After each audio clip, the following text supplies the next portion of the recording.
So we're going to swing right back away from clinical and talk about kidney stones and oxalate. And so we're going to take a little bit of a different approach on the resources. I recognize that not everybody's interested in kidney stones and oxalate. So I'm going to talk a little bit about our pathway of utilizing resources and some of the things we've developed that can be shared amongst kidney stone researchers, but also maybe set a platform for which other investigators can maybe use a similar pathway to get their questions and research questions answered. So, I'm a KO8 scholar. We have a P20 here, which I'm a co-investigator on, and we have 2 other NIH grants. I have some institutional support and industry collaborations, and then my disclosures, almost all having to do with oxalate. So to begin with, one of the major resources we've utilized is our multiple different grants to fund our research, but a lot of the UAB cores. And I'm going to talk about some of the cores that we've been able to use to advance our research and talk about other resources. And then obviously the biggest resource that we all have is our collaboration and mentors for advancing our research. And then I'll talk about some of the outside support that we have, including the word that nobody likes to say that they have support from, but that's industry. And I'll talk a little bit about how they've helped us. So this picture is the endogenous oxalate pathway. This is where we exist at UAB. We love oxalate. We love everything to do with oxalate and the pathway. And one of the ways we've answered a lot of the fundamental questions about the endogenous oxalate pathway is by developing knockout mice. And that resource has really come from a core at UAB, and most institutions have these cores now where they can develop specific knockouts for you. So we've developed AGXT knockouts, which allow us to study mouse models of primary hyperoxaluria type 1, which is a rare stone disease, and then have other GR, which is glyoxylate reductase, which is a pH2 model. And in answering other fundamental questions in the pathway, we developed glyoxylase 2 knockouts and HIP-DH, which is hydroxyproline, which is a major source of endogenous oxalate. We've also utilized cores for various measurements that we weren't proficient at. And one of the things that we've offered is we have the ability to measure oxalate through ICMS through John Knight in the lab. And so that's a resource that we can offer other people when they're looking at good sensitivity and specificity in measurements. And we've used the proteomics core to answer some of our questions on liver tissue, which is the main source of endogenous oxalate, the main tissue producing it. So this is just a few publications to show how we've utilized the genetics core at UAB to develop mice that have answered some of our questions. The first publication was on glyoxylase. We thought glyoxyl could be a major source of oxalate because of its biochemical structure. And in this publication, we showed that it is not a large source of oxalate by developing a knockout mouse. But we did show that it is a precursor to glycolate, and glycolate becomes important in the endogenous oxalate pathway. In addition, this is Sonia Farg's paper in the middle and me as first author, but we looked at the effects of alanine supplementation on oxalate synthesis by using our knockout mice. And so we were able to effectively show that with alanine, you could make alanine glyoxylase aminotransferase enzyme more efficient and reduce the oxalate production. And then on the bottom page, we used HIP-DH knockout mice and primary hyperoxaluria mice that we developed in our core to be able to answer questions. So again, the cores that we've utilized at UAB, and I think a lot of institutions have this, and it could be a good resource for any investigator, especially in the basic science world, is to utilize the cores you have. So we've used the transgenic core to develop our knockout mice. We use microsurgical cores. We've done it to isolate the liver. We've done it to put pumps in, so we have constant infusion rates in our mice. The microbiome, a lot of people that know the oxalate research, there's obviously a great deal of research on oxalobacter and other bacteria that break down oxalate. So we've used the microbiome core to help us answer some of those questions.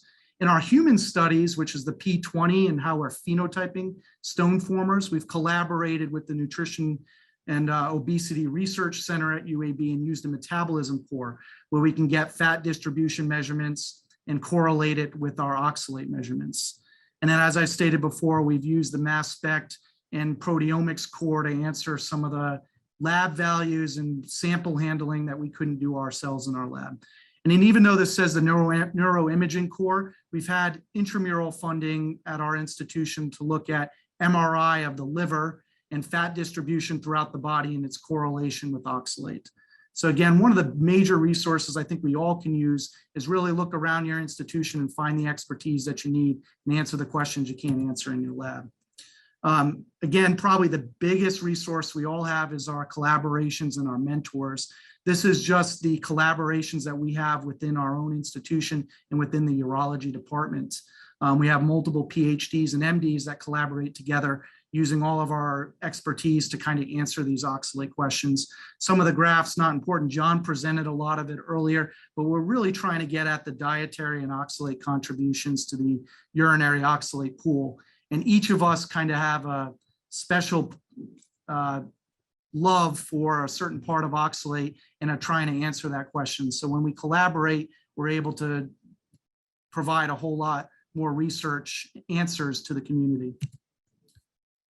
Industry, I know it's a hated word, but I think it's an important collaboration that can be done in specific circumstances.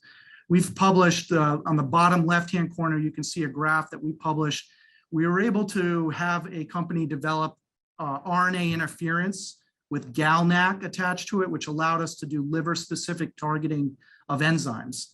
And so within that collaboration, we were able to show the effects of LDH, which is the final enzyme in the oxalate pathway creation, and show its effects. So in the graph, you can see the AGT, which is a PH1 mouse model. So primary hyperoxaluria type 1, rare kidney stone disease. And with the siRNA treatment, you can effectively normalize their urinary oxalate excretion. And then in the far right of that same graph, the GR knockout is a PH2 mouse model. And so by industry collaboration, we were able to publish a paper showing the profound effects that siRNA, liver-specific targeting of LDHA, can have on the mouse models. And this has translated into the clinical world where lumasiran has been approved for PH1 treatment, which is a GO siRNA, and nedasiran is going to be approved for PH1, which is an LDH targeting like this. On the far right, there's a graph of using CRISPR-Cas knockout.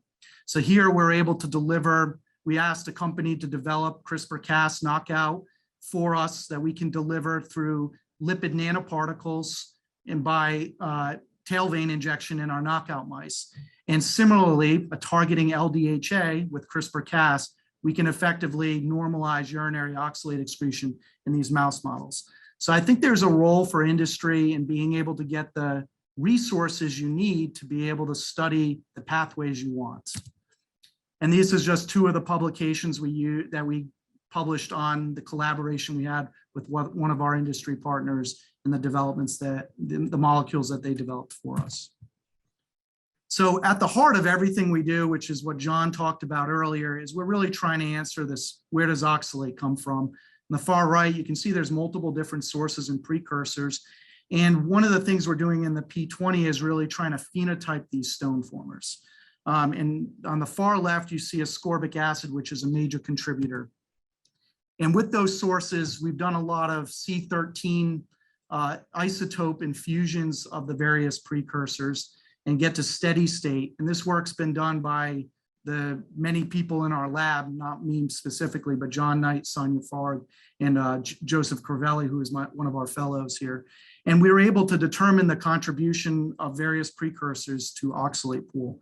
And ascorbic acid is likely one of the major precursors, which has led us down new pathways in an NIH grant to look at this as a source of oxalate. The P20, we initially had a P20 and then we expanded into a second P20, and that's involved the collaboration of UT Southwestern. So one of the greatest things we've done as at UAB is been able to work with UT Southwestern and use their brain power and their expertise to really advance our knowledge on kidney stone formers. And that's Naeem Malouf in the bottom left. One of the advantages we have at UAB is we have the Nutrition and Obesity Research Center. And so that's Barbara Gower in the picture, and she's been a huge help at us being able to phenotype obesity and diabetes and make those correlations to risk factors in stone disease. And then the UAB medicine, we just started a collaboration with the weight loss clinic. And so that now we can have an intervention arm with our stone formers where we put them on a weight loss program and see how it affects the urinary parameters that put them at risk for stone disease. So in the final remarks, I think, we all have unique interests in the field of benign urology, but it's utilizing the resources that you have at your institutions and other institutions and recognizing the things that we're limited at. For us, we're very good at measuring oxalate, and we're very good at recurrent stone former recruitment, but we have limitations on measuring other urinary parameters, which resulted in the UT Southwestern. And we have difficulty phenotyping our stones based on like obesity and diabetes, which has involved the NORC and the Weight Loss Center. And then none of our work is without all the collaborations and the names listed here in the institutions that fund us. And hopefully by understanding and phenotyping our stone formers, we can have better therapeutic options in the future. Thank you.